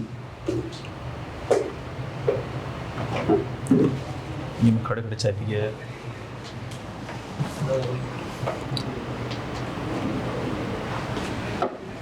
कोई भी चीज़ खड़े खड़े खानी और पीनी नहीं चाहिए। गलती से मैं खड़े खड़े चाय पी गया, ठीक है। आप लोग भी जब भी कोई चीज़ खाया करें, पिया करें, वो आपने बैठ के खानी है, बैठ के पीनी है। हम लोग खड़े खड़े पानी पी रहे होते हैं, खड़े खड़े ठूस रहे होते हैं, ठीक है। तो ऐसे नहीं करना है, घोड़े गधे की तरह हमें नहीं करनी ये चीज़ें, ठीक। मैं भी खड़े खड़े पानी पी रहा हूँ, आप मुझे भी याद दिला दें, सर आप भूल गए बैठना, ठीक है। मसले की बात है। तुम कुछ पूछ रहे थे, मैंने बोला था बाद में बोलना। यार मैंने बोला आप जो 6 लेक्चर देखोगे ना उसमें सब बता दिया मैंने, सब बता दिया मैंने, सब बताया मैंने। आपकी सवाल का शॉर्ट जवाब दे देता हूँ मैंने आपसे आपको ये कहा था कि रेफरेंस बुक्स मेरे हिसाब से आपके लिए 2 ही होंगी, एक मेरी वाली जिससे हम पढ़ाई करेंगे, दूसरी ICAP वाली। ICAP वाली बुक इज़ वेरी इंपॉर्टेंट। वजह उसमें ये है, उसकी ये है कि उसकी एग्जाम्पल्स मेरी बुक के अंदर इंक्लूडेड होंगी, तो सॉल्यूशन के लिए आपको ICAP के टेक्स्ट को रेफ़र करना पड़ेगा। दूसरी बात ये है कि ICAP के स्टडी टेक्स्ट में से एग्जाम्पल्स एज इट इज़ उठ के एग्ज़ाम में आ चुकी हैं। तो कोई टीचर आपको स्टडी टेक्स्ट पढ़ने का बोले या ना बोले, मेरे हिसाब से आपके पास ICAP की स्टडी टेक्स्ट होनी चाहिए है, ठीक है, वो आपके पास होनी चाहिए। आप उसमें रेफ़र भी कर सकते हैं, कोई टॉपिक देखना हो आप देख भी सकते हैं। लेकिन आम तौर पर बच्चे के लिए एक किताब पढ़ना मुश्किल हो रहा होता है, तो वो बहुत सारे ऑथर्स की मल्टीपल बुक्स नहीं पढ़ सकता, ठीक है। तो इसीलिए एक बुक तो जो मेरी होगी वो आपके पास होगी, दूसरी आपके पास ICAP की स्टडी टेक्स्ट होगी, ये आपके लिए बहुत है। उसके अलावा भी आप 4, 5, 8, 10 ऑथर की किताबें लेकर पढ़ना चाहें तो ये मेरी तरफ से बिल्कुल इजाज़त है, खुली इजाज़त है। इतनी किसी के पास अगर कैपेसिटी है और इतना पढ़ाकू है वो, तो ये तो बहुत अच्छी बात है। इल्म तो जहाँ से मिले, जितना मिले फ़ौरन से ले लेना चाहिए, लेकिन उसके लिए आपके पास टाइम भी होना चाहिए। तो अगर आपके पास बहुत टाइम है तो आप कोई भी बुक लो और बस उठाओ और प्रैक्टिस करो, ज़बरदस्त। ये तो अच्छी बात है भाई, मुझे तो खुशी होगी। अच्छा भाई, तो सर अब आ जाओ रीजंस के ऊपर। अब रीजंस के ऊपर आ जाओ। स्पेशल टैक्स ईयर, तो अब हमारी क्लास भी आपको पता है कि चूंकि अब PRC के एग्जाम्स आर ओवर, तो हमने उनकी मोहब्बत में 3 दिन रखी हुई थी हफ्ते में क्लास, तो हमारी क्लास होगी हफ्ते में 4 दिन, मंडे, ट्यूसडे, वेडनेसडे और थर्सडे, ठीक है। टाइम टेबल हमारा फिक्स रहता है, चेंज नहीं होता। 99% उम्मीद है चेंज नहीं होगा, सेम रहेगा। अगर कभी चेंजिंग हुई तो मैं आपको इन्फॉर्म करूँगा, वैसे चांसेस नहीं है, कम है, ठीक है। 4 दिन फिक्स क्लास की टाइमिंग होगी। अभी आपकी भी जिम्मेदारी है। क्या जिम्मेदारी है? मेरी क्लास का टाइम होता है फिक्स। मैं टाइम टेबल देखता भी नहीं हूँ जो KNS वाले चैनल पे लगता है। अगर मेरी क्लास किसी ने गलती से आगे पीछे कर दी तो अभी आपकी जिम्मेदारी, आप मुझे मैसेज करके बोलेंगे कि सर आपकी क्लास की टाइमिंग आज कुछ अजीब आ रही है, तो फिर मैं देखूंगा अरे अजीब कैसे हो गई टाइमिंग। बात समझ आ रही? मेरी क्लास की टाइमिंग्स फिक्स होती हैं तो मैं देखता भी नहीं हूँ शेड्यूल। तो अब अगर किसी ने गलती से लगा दी, ऐसा होता है, ऐसा पास्ट में 1 दफ़ा नहीं 2 दफ़ा नहीं कई दफ़ा हो चुका है, गलती से टाइपो एरर की वजह से मेरी टाइमिंग सर उमर गाजी की और सर उमर गाजी की टाइमिंग मेरी लगा दी उन्होंने। तो मैं बच्चों को पहले ही अलर्ट कर देता हूँ, ना ऐसा कुछ भी हो तुम्हारी नज़र से गुजरे फ़ौरन मुझसे पूछ लो। मैं आपको जवाब नहीं दूंगा, रिटर्न में आप समझोगे कि मैं आपको जवाब दूंगा, हो सकता है मैं आपको जवाब ना दूं, सिर्फ सलाम का जवाब दे दूं और मैं कुछ भी ना बोलूं आपको। लेकिन फिर मैं फ़ौरन से कॉल कर दूंगा एडमिन को, भाई ये तुमने टाइम टेबल में क्या छेड़खानी कर दी भाई, ये कैसे हो गया, आर यू गेटिंग दिस। तो ये आपकी भी जिम्मेदारी है। अगर आप कोई ऐसा टाइम देखो जो मेरे बताए हुए टाइम से डेविएट कर रहा है, आप मुझे मैसेज कर दो बस, ये क्या हो गया sir, are you getting this.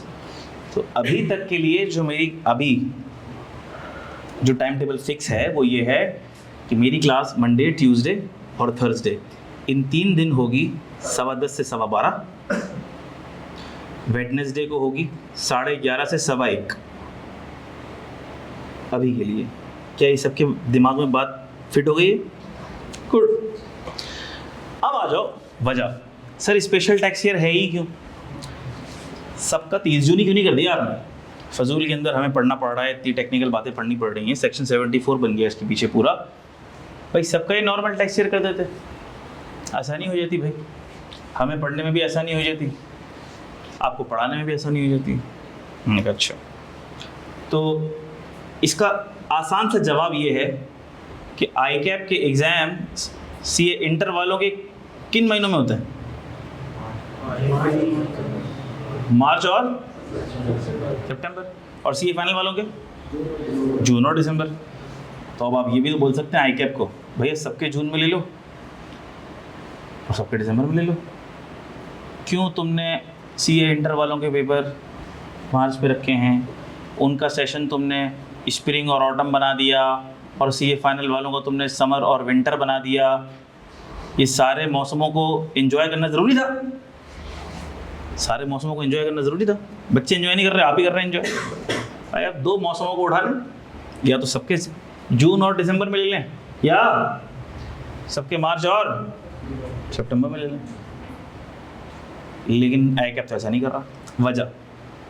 वजह ये है कि आई कैप अपनी कैपेसिटी भी तो देखेगा कि मेरे पास इतने बच्चों के एक साथ एग्ज़ाम कराने के लिए एग्ज़ाम हॉल मौजूद भी है या नहीं है, इन्विजिलेटर मौजूद भी है या नहीं है, मैं इतने बच्चों की कॉपियाँ एक साथ चेक भी करवा सकता हूँ या नहीं करवा सकता। तो क्या ये इंतज़ामी मामला देखने पड़ेंगे नहीं देखने पड़ेंगे? जी देखने पड़ेंगे। बात समझ आ रही है?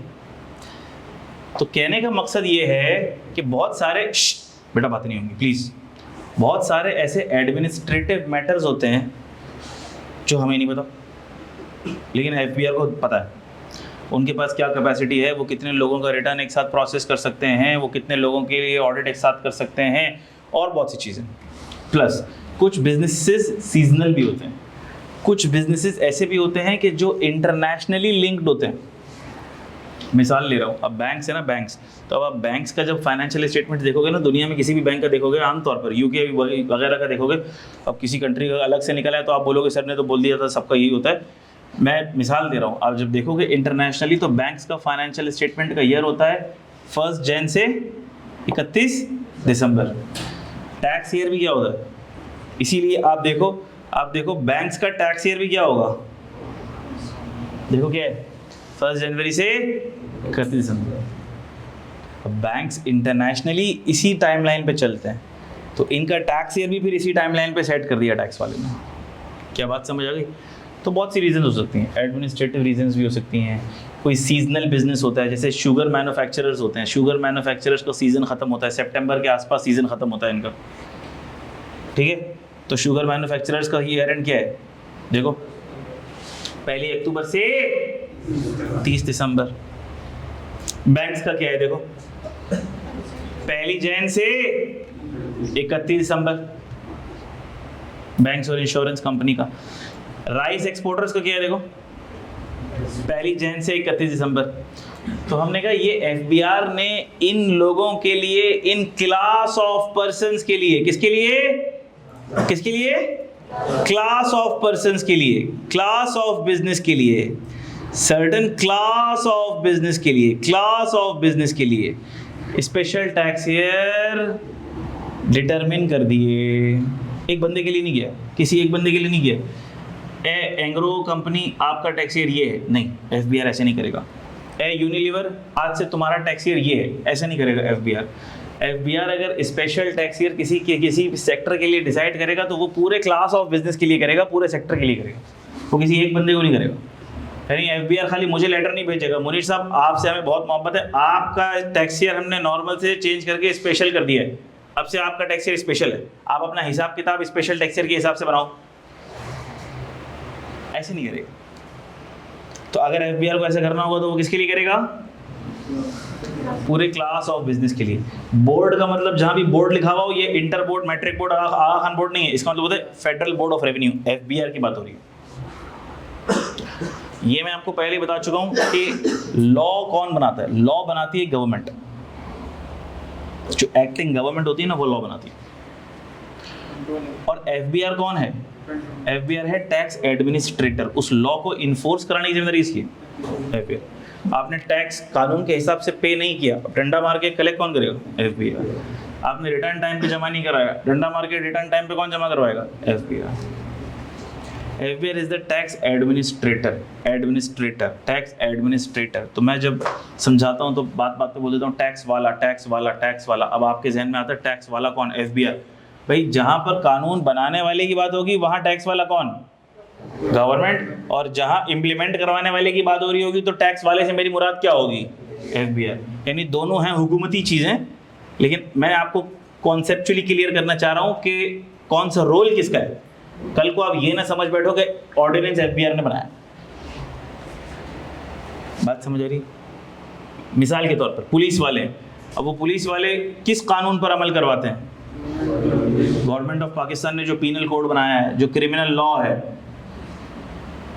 क्या वो खुद लॉ बनाते हैं? वैसे तो हर पुलिस वाले का थाने में अपना लॉ चलता है, वो अलग है, वो लोकल बात है। और कायदे आज़म को देख के वो लॉ चेंज भी कर देते हैं, मगर वो भी लोकल बातें, अंदरूनी बातें। लेकिन दर हकीकत वो लॉ को फॉलो करवाने वाले हैं। पाकिस्तान की पुलिस की बात नहीं कर रहा मैं, आम पुलिस की बात कर रहा हूँ मैं। वो लॉ को फॉलो करवाने वाले हैं, वो एडमिनिस्टर कर रहे हैं, पुलिस डिपार्टमेंट एडमिनिस्टर कर रहा है लॉ के इम्प्लीमेंटेशन को, लेकिन लॉ बनाने वाला कौन है? गवर्नमेंट। क्या ये बात समझ आ रही है? अच्छा भाई, जबरदस्त। तो स्पेशल टैक्स ईयर की बातें समझ आ गई, इसको मैं पढ़ भी लेता हूँ। स्पेशल टैक्स ईयर, ये बात हमने पढ़ ली थी। The board has the authority, कौन सा board? FBR has the authority to prescribe any special tax year in respect of any particular class of tax pair.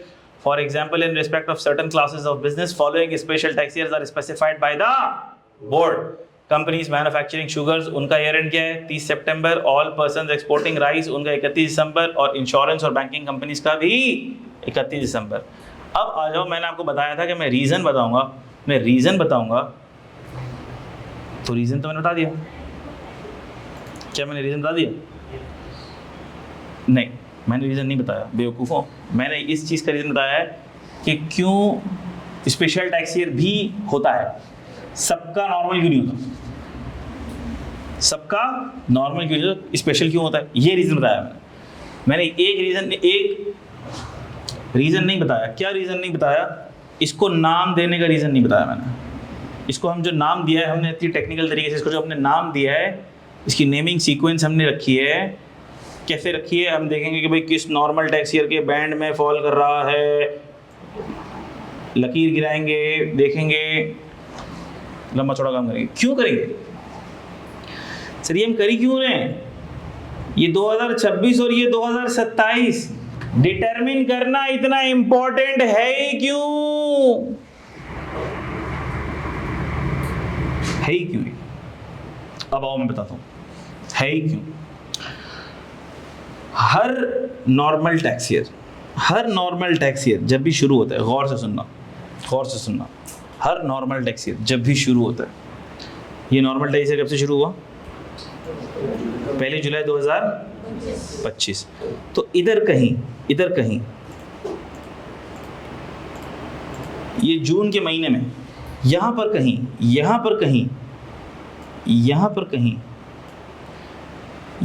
कहीं गवर्नमेंट क्या बनाती है पता है आपको? बजट बनाती है। यहाँ पर गवर्नमेंट क्या बनाती है? बजट बनाती है। सर यहाँ पर कहीं बजट बनाती है। बजट में क्या बताती है? बजट में ये बताती है कि अगला साल शुरू होने वाला है, उसमें भी हमने पूरा साल भीख ही मांगनी है, और उस अगले साल में ये हमारे खर्चे होंगे, इतनी करप्शन हमने करनी है, और उसके हिसाब से हमने इतनी रेवेन्यू कलेक्शन करनी है। अच्छा, रेवेन्यू कलेक्शन करनी है, फिर रेवेन्यू कलेक्शन तो पूरी नहीं हो सकेगी, तो हमें पता है बजट डेफिसिट आएगा, तो हमने उसको पूरा करने के लिए मज़ीद भीख लेनी है। ये बातें सारी मैं आपको पहले बता चुका हूँ। उस बजट में लिखा हुआ होता है हमने इतनी कलेक्शन करनी है। अरे भाई, आप पिछले साल तो नहीं कर सके, आपने तो पिछले साल भी बोला था हमें इतने खरब की कलेक्शन करनी है, आप तो नहीं कर सके। नहीं, इस दफ़ा ज़रा हम आवाम का जूस ज़्यादा निकालेंगे, सही से निकालेंगे। इस दफ़ा जूसर के अंदर जूस निकालेंगे और आवाम से हम मज़ीद टैक्सेस लेंगे। तो पिछली दफ़ा तो हमने सोचा था इतनी कलेक्शन होगी, लेकिन इस दफ़ा हम इतनी कलेक्शन करेंगे। अरे भाई, आप इतनी कलेक्शन कैसे करोगे? हम एक काम करते हैं, लॉ में ही चेंज कर देते हैं, टैक्स रेट ही बढ़ा देते हैं। कंपनी का टैक्स रेट बढ़ा देते हैं, सैलरी का टैक्स रेट बढ़ा देते हैं, विद होल्डिंग टैक्स के रेट बढ़ा देते हैं। अरे भाई, ये टैक्स रेट आप कैसे बढ़ाओगे? हम तो गवर्नमेंट हैं, कानून तो हमारे हाथ में है, हम कानून पास करेंगे। अच्छा, जो आप कानून पास करेंगे वो कौन सा कानून कहलाएगा? वो फाइनेंस एक्ट कहलाएगा। क्या कहलाएगा? फाइनेंस एक्ट कहलाएगा। इसका मतलब ये है कि पहले आता है बजट, और बजट जब लॉ की सूरत इख्तियार करता है तो वो बन जाता है क्या? हमने कहा सर, बजट जब लॉ की सूरत इख्तियार करता है तो ये बन जाता है फाइनेंस एक्ट। ये सब पास हो जाता है नेशनल असेंबली वगैरह से, सब चीज़ें पास हो जाती हैं, अप्रूव हो जाती हैं। इसका मतलब ये है कि अब जो चीज़ें बजट के अंदर हमने बोली हैं कि ये टैक्स रेट बढ़ा दो, ये टैक्स रेट बढ़ा दो, ये टैक्स रेट बढ़ा दो, अब फाइनेंस एक्ट यानी जब लॉ आ गया तो अब ये जो लॉ है ये इनकम टैक्स ऑर्डिनेंस के अंदर सारे रेटों को चेंज कर देगा। इसका मतलब ये है कि सर, ये जो फाइनेंस एक्ट है, ये फाइनेंस एक्ट क्या कहलाता है? हमने कहा ये फाइनेंस एक्ट जिस साल आता है उसी साल के नाम से कहलाता है। जैसे ये 2025 में आया तो क्या कहलाएगा? Finance act 2025। ये अप्रूव हो गया, ये 1 जुलाई आने से पहले पहले अप्रूव हो जाएगा, 30 जून तक अप्रूव हो जाएगा। तो सर ये जो अप्रूव हुआ है, इधर 1 जुलाई आने से पहले पहले ये जो फाइनेंस एक्ट अप्रूव हो गया है, सर क्या ये लॉ है? जी लॉ है। ये फाइनेंस एक्ट किसके अंदर अमेंडमेंट कर देता है? ये फाइनेंस एक्ट आपके इनकम टैक्स ऑर्डिनेंस में अमेंडमेंट कर देता है। जो आपका इनकम टैक्स का लॉ है, ये जो आपका इनकम टैक्स का लॉ है, उसके अंदर ये फाइनेंस एक्ट अमेंडमेंट कर देता है। सर फिर ये जो अमेंडमेंट कर देता है तो इसका मतलब कि इनकम टैक्स लॉ चेंज हो गया। इनकम टैक्स लॉ क्या हो गया? चेंज हो गया। जी चेंज हो गया। मिसाल ले रहा हूँ, उसमें रेट बढ़ गया, कहीं 25 था तो 35 कर दिया, 40 था तो 45 कर दिया। सही, पिछली दफ़ा हाईएस्ट रेट 40 था, इस दफ़ा हाईएस्ट रेट 45 कर दिया। तो सर इसका मतलब कि इनकम टैक्स ऑर्डिनेंस में तो चेंज आ गया। इनकम टैक्स ऑर्डिनेंस में क्या आ गया? चेंज आ गया। किसकी वजह से चेंज आ गया? इस फाइनेंस एक्ट की वजह से चेंज आ गया। और ये क्या हो गया? और ये जो फाइनेंस एक्ट की वजह से इनकम टैक्स ऑर्डिनेंस में चेंज आ गया है, ये जो चेंज आ गया है, ये चेंज्ड इनकम टैक्स ऑर्डिनेंस, ये चेंज्ड इनकम टैक्स ऑर्डिनेंस, ये चेंज्ड इनकम टैक्स ऑर्डिनेंस कौन से टैक्स ईयर के लिए एप्लीकेबल है? हमने कहा 2026 के लिए। इसका मतलब फाइनेंस एक्ट 25 किस टैक्स ईयर के लिए एप्लीकेबल है? 2026। यानी फाइनेंस एक्ट के साथ अगर 2025 लिखा हुआ है तो वो कौन से टैक्स ईयर को अफेक्ट करेगा? 2026। जो रेट इस फाइनेंस एक्ट के हिसाब से चेंज हुए, जो लॉ नए दो फाइनेंस एक्ट 2025 में आए हैं, वो कौन से टैक्स ईयर को इंपैक्ट करेंगे? 2026। इसका मतलब कि सर टैक्स ईयर का नाम देना बड़ा जरूरी है। अगर हम टैक्स ईयर को नाम नहीं देंगे तो हमें ये कैसे पता लगेगा कि इसके ऊपर कौन सा फाइनेंस एक्ट तोप चलाएगा, इस पर कौन सा फाइनेंस एक्ट अपनी हुकूमत करेगा, अपनी ताकत दिखाएगा, इस पर कौन से वाले फाइनेंस एक्ट के रेट्स एप्लीकेबल होंगे। इसीलिए टैक्स ईयर का नाम देना बड़ा जरूरी है। टैक्स ईयर का नाम देना बड़ा जरूरी है। तो हमने कहा अब इसका मतलब ये है कि जिस टैक्स ईयर के साथ भी 2026 लिखा हुआ होगा, चाहे वो नॉर्मल टैक्स ईयर 26 लिखा हुआ हो, चाहे स्पेशल टैक्स ईयर 26 लिखा हुआ हो, चाहे ट्रांजिशनल टैक्स ईयर 26 लिखा हुआ हो, रेट कौन से वाले अप्लाई होंगे? Finance act 2025। क्या बात समझ आती है? मिसाल के तौर पर आ जाओ इधर, ये रहा स्पेशल टैक्स ईयर 2026। इसका मतलब ये है कि अगर ये टैक्स ईयर ख़त्म हुआ है 30 सितंबर 2025 को, 30 सितंबर 2025 को, इसमें लिखा हुआ तो 2025 है, लेकिन हमने नाम पता लगाने के तरीके से पता लगा लिया कि इसका नाम क्या है? 2026। तो अब मैं आपसे पूछूं, ज़रा मुझे बताओ कि इस स्पेशल टैक्स ईयर के ऊपर फाइनेंस एक्ट कौन से वाले फाइनेंस एक्ट के रेट्स लागू होंगे? 2025। एक पीछे कर लो,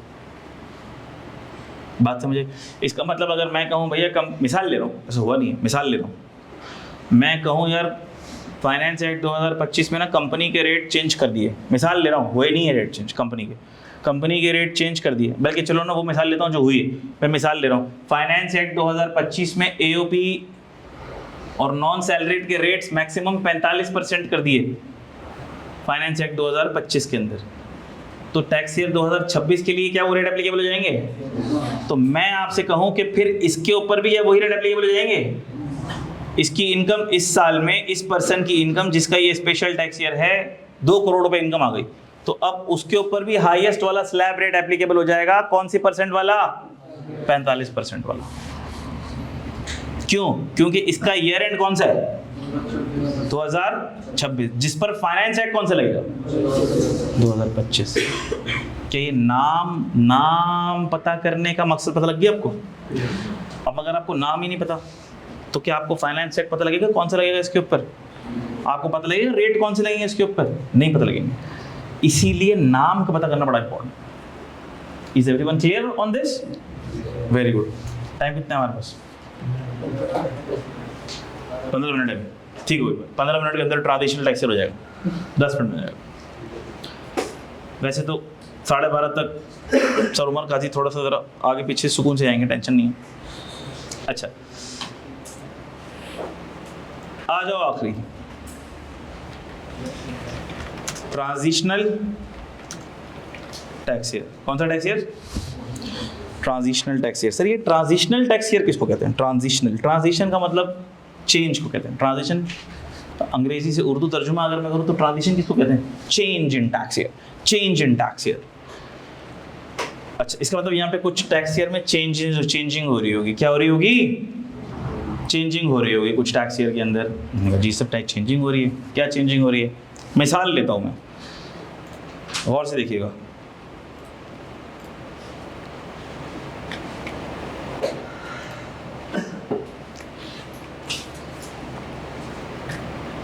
गौर से देखिएगा, ये है आपके पास नॉर्मल टैक्स ईयर।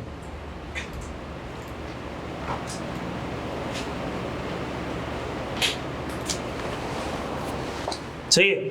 और अगर नॉर्मल टैक्स ईयर है तो आपको पता है कि ये स्टार्ट कब से हो रहा होगा? बोलो मेरे बच्चों। 1 जुलाई से ही स्टार्ट हो रहा होगा ना भाई। मिसाल ले रहा हूँ मैं, ये 1 जुलाई 2025 है।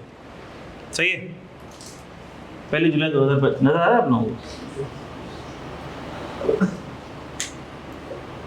अब नजर आ रहा है? 1 जुलाई 2025 से ये शुरू हुआ है और ये ख़त्म कब होगा बोलो? हमने कहा सर ये ख़त्म होगा 30 जून 2026 को ख़त्म होगा। ज़बरदस्त बात हो गई। लेकिन अब मुझे नॉर्मल टैक्स ईयर चेंज करना है। मैं चाह रहा हूँ कि मेरा टैक्स ईयर नॉर्मल से हट के क्या हो जाए? स्पेशल हो जाए। स्पेशल मिसाल के तौर पर किसी ने बोला भाई मेरा जो है ना, मुझे किसी बाबा ने बताया कि मेरा जो लकी मंथ है ना वो सितंबर है। मेरा अगर साल सितंबर में ख़त्म होगा ना तो मेरा प्रॉफिट ज़्यादा होगा।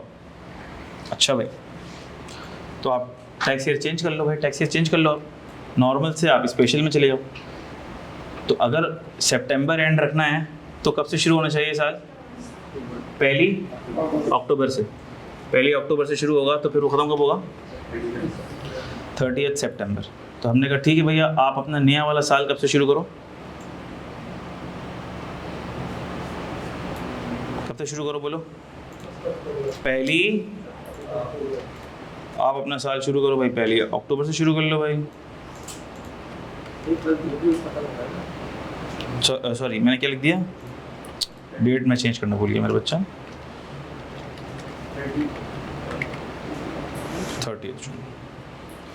30 जून 26, ठीक है। मैं डेट चेंज करना भूल गया।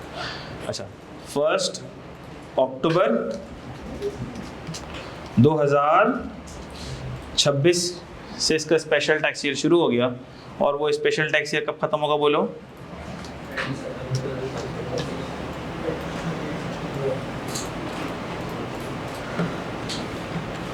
30 सितंबर 2000। क्लियर है ये बात है? तो हमने कहा सर ये टैक्स ईयर क्या कहलाएगा बोलो? ये टैक्स ईयर क्या कहलाएगा? Special tax year. नाम भी आपको बताना पड़ेगा। Special tax year.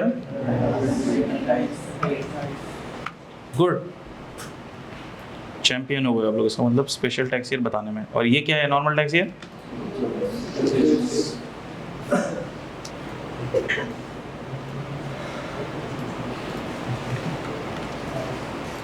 ये क्या है? Normal tax year 2026। ठीक होगी बातें? यहाँ तक बातें सबको समझ आ गई? हमने कहा सर यहाँ तक तो नॉर्मल चल रहा था। नॉर्मल के बाद फिर ख्वाब आया उसको मिस्टर ए को ख्वाब आया कि मुझे नॉर्मल टैक्स ईयर से चेंज करके अपना टैक्स ईयर क्या कर लेना चाहिए, स्पेशल कर लेना चाहिए। इसको ये ख्वाब आया तो हमने कहा कि सर ये नॉर्मल टैक्स ईयर पूरा 12 महीनों का साल था, ठीक है पूरे 12 महीनों का साल था, ये FBR को पूरे 12 महीनों का हिसाब किताब नॉर्मल टैक्स ईयर की सूरत में सबमिट कर देगा, profit and loss balance sheet बना के, जिसको हम बोलते हैं रिटर्न ऑफ इनकम। और स्पेशल टैक्स ईयर भी पूरे 12 महीनों का साल है, तो जब ये वाला खत्म होगा तो इसके भी पूरे 12 महीनों का हिसाब किताब बना के वो टैक्स वाले को सबमिट कर देगा। मसला क्या हुआ? मसला हुआ ये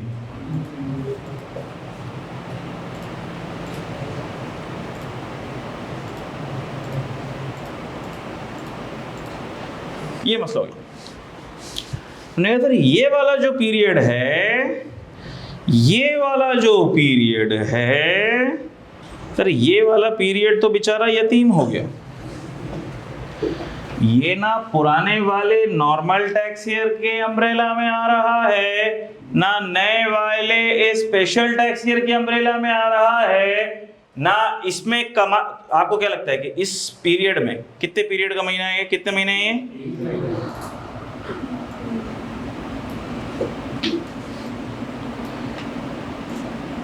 ये हैं 3 मंथ्स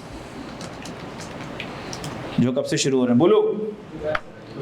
1 जुलाई 2026 से, और कहां तक जा रहे हैं? 30 सितंबर 2026। ये जो 3 महीने हैं, आपको क्या लगता है कि इन 3 महीनों में ये जो कमाएगा टैक्स वाले से हिसाब किताब नहीं मांगेगा? टैक्स वाले से हिसाब किताब नहीं मांगेगा? मांगेगा भाई। इन 3 महीनों में क्या कमाया भाई, टैक्स तो दो। तो सर ना तो ये 3 महीने पिछले नॉर्मल टैक्स ईयर में आ रहे हैं, ना ये नए वाले स्पेशल टैक्स ईयर में आ रहे हैं, ये बीच का पीरियड तो यतीम रह गया। इसको क्या बोले, इसका क्या करें? हमने कहा गम ना करो, बस गम ना करो, इसका भी हिसाब होगा, हर चीज का हिसाब होगा। तो सर इसका हिसाब होगा, लेकिन इसको हम क्या बोलें, कौन सा ईयर बोलें? इसे बोलो ट्रांजिशनल टैक्स ईयर। क्या बोलो? Transitional tax year. वैसे इसको ट्रांजिशनल टैक्स ईयर कहना तो मुनासिब नहीं, क्योंकि ये 12 महीनों से कम का पीरियड होता है, तो इसको आम तौर पर बोला जाता है ट्रांजिशनल टैक्स पीरियड। लिखा हुआ तो सेक्शन के अंदर ईयर है, लेकिन हमें पता होना चाहिए कि it is always less than 12 months, so it is basically transitional tax period, not year, it is transitional tax period. तो एक खुसूसियत तो इसकी पता लग गई हमें कि ये होगा हमेशा 12 महीने से कम का पीरियड। दूसरी बात, इसको सर हम अलग से ईयर कंसीडर करेंगे, इसको हम कहेंगे कि सर ये है हमारा ट्रांजिशनल टैक्स ईयर या पीरियड। बात समझ आती है? ट्रांजिशनल टैक्स ईयर या पीरियड बोलेंगे इसको। सर ये शुरू कब से होगा? ये शुरू होगा from the end of the last full tax year, from the end of the last full tax year till the start of the new special tax year. New tax year begins. New special भी ना बोलो, वजह normal से special में भी जा सकते हैं, स्पेशल से स्पेशल में भी जा सकते हैं, और स्पेशल से वापस नॉर्मल में भी आ सकते हैं।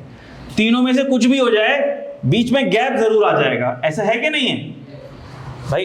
या तो नॉर्मल से स्पेशल में जाओ, या स्पेशल से वापस नॉर्मल में आना हो तो भी गैप आएगा, और अगर एक स्पेशल से दूसरे स्पेशल में जाना हो तो भी गैप आ जाएगा।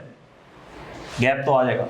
तो ये जो गैप आएगा पिछले पूरे टैक्स ईयर से लेकर नेक्स्ट टैक्स ईयर के बीच में, पिछले पूरे टैक्स ईयर के एंड से नए टैक्स ईयर के शुरू तक, ये जो गैप आएगा इसे क्या बोलेंगे?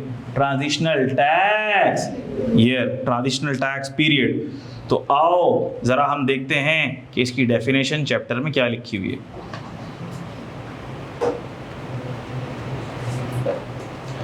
ट्रांजिशनल टैक्स ईयर, गौर से देखना।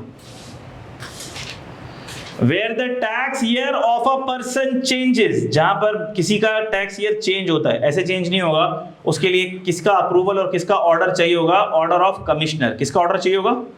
एफबीआर का जो सीनियर बंदा होता है कमिश्नर, उसका ऑर्डर चाहिए होगा। As a result of an order by the commissioner of income tax either from normal to special और वाइस वर्सा, तो नॉर्मल से स्पेशल में भी चेंज हो सकता है और वाइस वर्सा भी हो सकता है, स्पेशल से नॉर्मल में जा सकता है, एक और भी हो सकता है जो लॉ में लिखा हो, मैंने बताया आपको, स्पेशल टू स्पेशल, वो भी हो सकता है। तो फिर होगा क्या? हमने कहा फिर होगा ये कि the period between the end of the last tax year prior to change, जो चेंज से पहले वाला टैक्स ईयर है उसके एंड से, the date on which the change tax year begins, जिस डेट पर नया टैक्स ईयर शुरू हुआ, उन दोनों के जो दरमियान का पीरियड है, उन दोनों के जो दरमियान का पीरियड है, पीरियड बिटवीन, इन दो डेटों के जो दरमियान का पीरियड है, वो क्या कहलाएगा? Transitional tax year. तो आप देख सकते हैं कि क्या ऐसा ही बोला था हमने? हमने कहा था सर ये है, ये वाला जो पीरियड है, ये वाला, ये जो पुराना टैक्स ईयर एंड हुआ, यहाँ से नया स्पेशल टैक्स ईयर जो शुरू हुआ, यहाँ तक का पीरियड, तो ये जो पीरियड है, ब्लू वाला जो पीरियड है, मैंने कहा सर ये है ट्रांजिशनल टैक्स ईयर। क्या बात आपकी समझ आती है? गुड। आज हम यहीं तक रखते हैं। कल हम क्या देखेंगे कि क्या ये टैक्स ईयर हर कोई चेंज करवा सकता है, ये टैक्स ईयर चेंज होगा तो कैसे चेंज होगा, क्या वजूहात हो सकती हैं इसकी, और इसका तरीका क्या है, इसका तरीका क्या है, ये हम कल देखेंगे इंशाअल्लाह ताला। आज इसको हम यहीं तक रखते हैं। ये तीनों के तीनों टैक्स ईयर की डेफिनेशंस आपको याद होनी चाहिए। कल मैं आपसे पूछूंगा एग्जाम्पल देके कि आप मुझे बताओ इसका टैक्स ईयर का नाम क्या है। आप अच्छा एक बात और सुन लो, 2 मिनट प्लीज प्लीज प्लीज। इस ट्रांजिशनल टैक्स ईयर को हम नाम कैसे देंगे? हम इसको नाम क्या देंगे? हम एक बात बोल रहा हूं, उसके बाद आप बताओगे मेरा मतलब क्या है, जो मेरा मतलब समझ जाए। एक बात बोलूंगा फिर आप मुझे बताओगे कि मेरा मतलब कौन समझा। ट्रांजिशनल टैक्स ईयर को नाम बिल्कुल वैसे दिया जाएगा जैसे स्पेशल टैक्स ईयर को नाम दिया था, बस, और मैं कुछ नहीं बता रहा। आप मुझे हाथ रेज करके बताएं कि मेरी बात से कौन मतलब समझा है। तुम बताओ बेटा। ट्रांजिशनल टैक्स 2023, वेरी गुड, बिल्कुल ठीक बताया आपने। लेकिन मेरी बात का मतलब क्या है ये बताओ।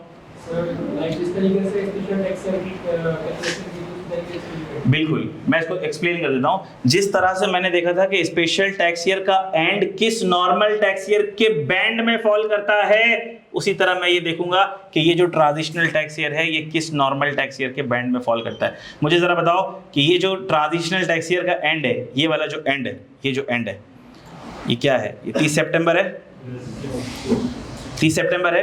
अच्छा, और 30 सितंबर गौर से देखना, 30 सितंबर क्या इस वाले नॉर्मल टैक्स ईयर में फॉल कर रहा है? सर किस वाले नॉर्मल टैक्स ईयर में फॉल कर रहा है? देखते हैं 1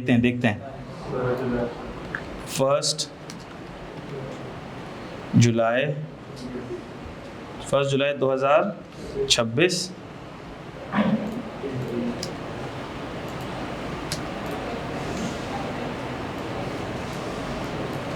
30 जून 2000